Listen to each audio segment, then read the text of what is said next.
সবুজ ভরো ভালো লাগে, সবুজের সজীবতায় এই প্রাণটা জাগে।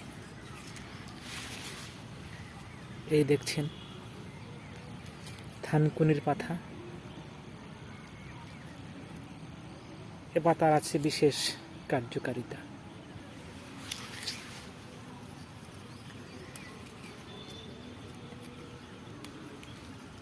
এই পাতা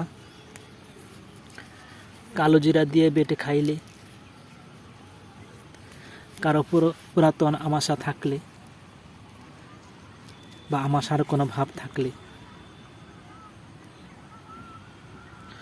হয়তো বা চলে যেতে পারে চিরতরে। যদি কখনো কোনো সবজি কোনো কিছু না থাকে, যদি বাড়ির আশেপাশে এই সবুজ পাতা থাকে, এই পাতা তুলে ধুয়ে পরিষ্কার করে যদি কাঁচামরিচ, কাঁচা পেঁয়াজ, সরষের তেল দিয়ে বেটে অথবা কুচি কুচি করে কেটে খান, অনেক ভাত খেতে পারবেন। পাতা খুবই কার্যকরী একটা পাতা।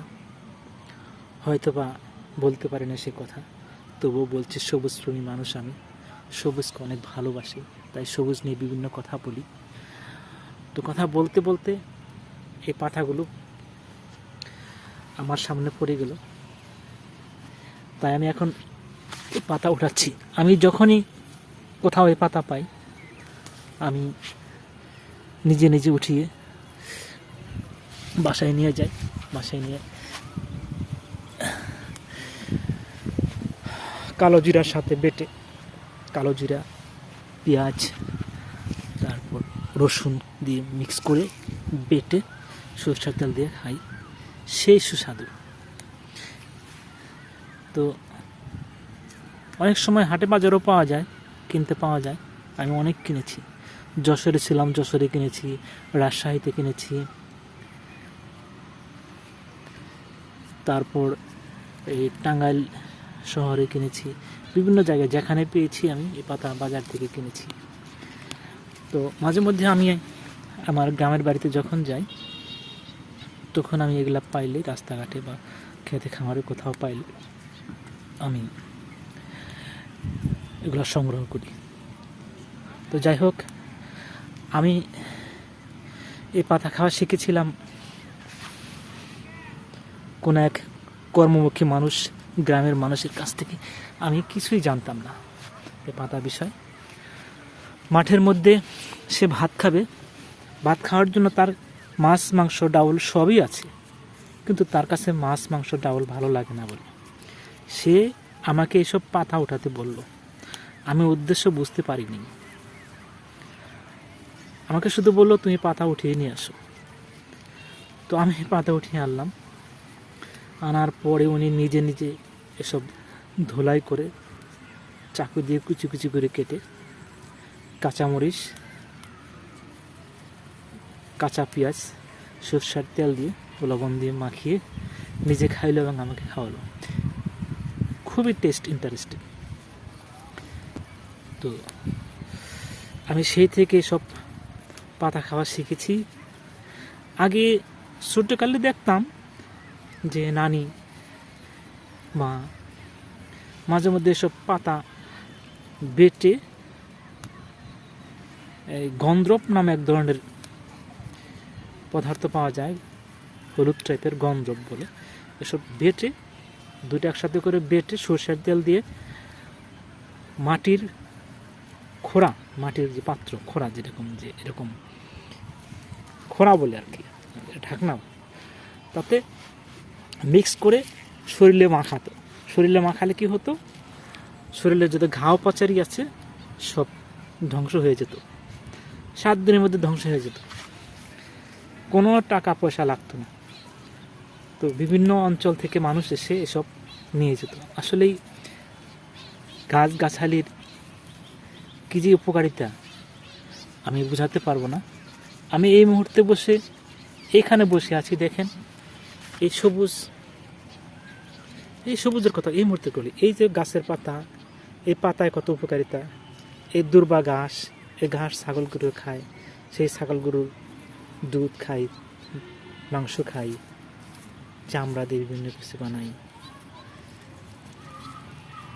তারপরে যে ধান দেখছেন, এই ধান তো খাইতে এটার বলার কিছু নাই, খড় দিয়ে বিভিন্ন উপকার আসে, আমরা গরু ছাগল খায়, ঘর ছাউনি হয়।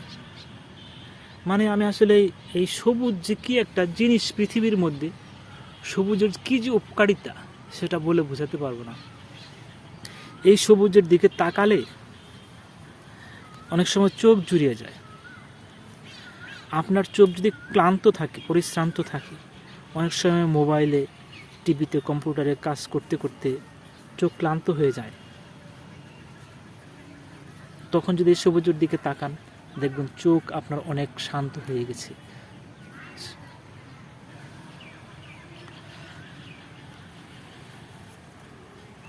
তো তাই আমি বলবো, এই সবুজের গুণাগুণ বলে আমি শেষ করতে পারবো না। স্রষ্টা মনে হয় এই সবুজ শ্রেণীকে অনেক ভালোবাসেন, তাই জীবের উপকারের যে খাদ্য, যে অক্সিজেন, অর্থাৎ জীবের বেঁচে থাকার জন্য, প্রাণীর বেঁচে থাকার জন্য, মানে চলন্ত প্রাণী যেগুলা মানুষ, গরু, ছাগল, আমি হিংস্র প্রাণীর কথা বললাম না, কিছু মাংসাশী প্রাণী আছে সেসব বাদে, তারা পর্যায়ক্রমে, যেমন বাস্তু সংস্থান বলে একটা কথা আছে, পর্যায়ক্রমে তারাও সবুজের উপকারিতা ভোগ করে। পর্যায়ক্রমে সবাই আমরা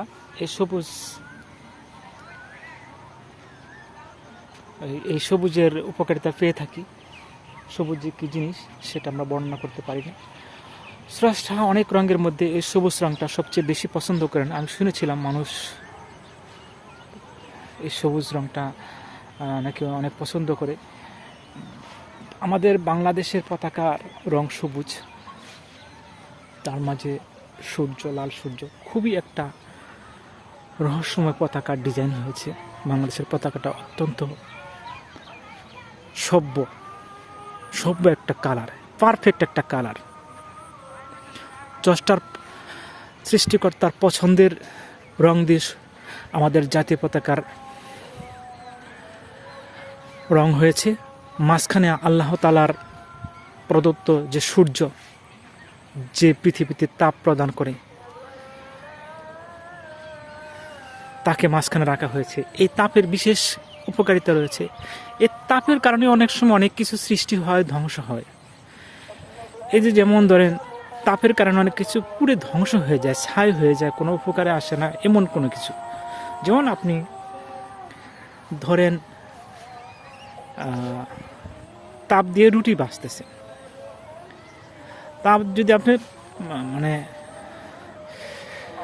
যতটুকু দরকার ততটুকু যদি দেন, তাহলে রুটিটা ভালোভাবে ভাজা হবে, আপনি খেতে পারবেন। আর যদি অতিরিক্ত তাপ দেন, রুটিটা পুড়ে যাবে, আপনি খেতে পারবেন না। আবার যদি অল্প অল্প তাপ দেন, তাও সেটা খেতে পারবেন না।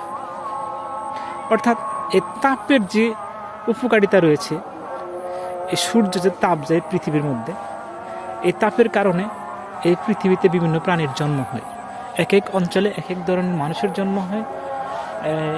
তাদের গায়ের রং এই তাপের কারণে হয়তো বা পরিবর্তিত হয়, এবং মানুষের যে জিন, বংশ বিস্তারের জিন রয়েছে, ডিএনএ রয়েছে, তার মাধ্যমে হয়। সেটাও, ডিএনএটাও আসলে এই তাপের পরিবর্তনের কারণে হয়তো পৃথিবীর শুরু থেকে পরিবর্তিত হয়েছে বিভিন্ন অঞ্চলে বিভিন্নভাবে। তারপরে বলবো যে মানুষের দেহে যে বাচ্চা জন্ম হয়, যদি কারো শরীরে অতিরিক্ত তাপ থাকে তাহলে বাচ্চা মরে যায়, হয় না। আবার তাপ কম থাকলেও বাচ্চা হয় না। তো তাই আমি বলবো যে আমাদের জাতীয় পতাকার মধ্যে এই সূর্যের যে প্রতিচ্ছবিটা দেওয়া হয়েছে, প্রতীকী দেওয়া হয়েছে, এটা খুবই তাৎপর্যপূর্ণ। আর সবুজের কথা কি বলবো, স্রষ্টা এই রংটাকে অনেক পছন্দ করেন। আমাদের জাতীয় পতাকা যে ডিজাইন করেছেন, উনি হয়তো বুঝে বা না বুঝে এই রংটা পছন্দ করেছেন। তবে যাই হোক, আমি তাকে মন থেকে ধন্যবাদ দিই এই জাতীয় পতাকা ডিজাইন করার জন্য। তো এখন মাগরিবের নামাজে আজান দিচ্ছে। যারা মুসলমান আছেন তারা অবশ্যই নামাজ পড়তে যাবেন, আল্লাহর গুণগান গাইবেন। আল্লাহর অশেষ রহমত, অসীম কৃপায় সবুজ রঙের পৃথিবী রঙিন। সূর্যের তাপমাত্রার কারণে আপনার আমার জন্ম, আপনার আমার আহার সৃষ্টি হয়। তো যাই হোক, আমি আর কথা বাড়াচ্ছি না, আরও অন্য একদিন হয়তো কথা বলবো এই সবুজ নিয়ে। সকলে ভালো থাকবেন। আসসালামু আলাইকুম।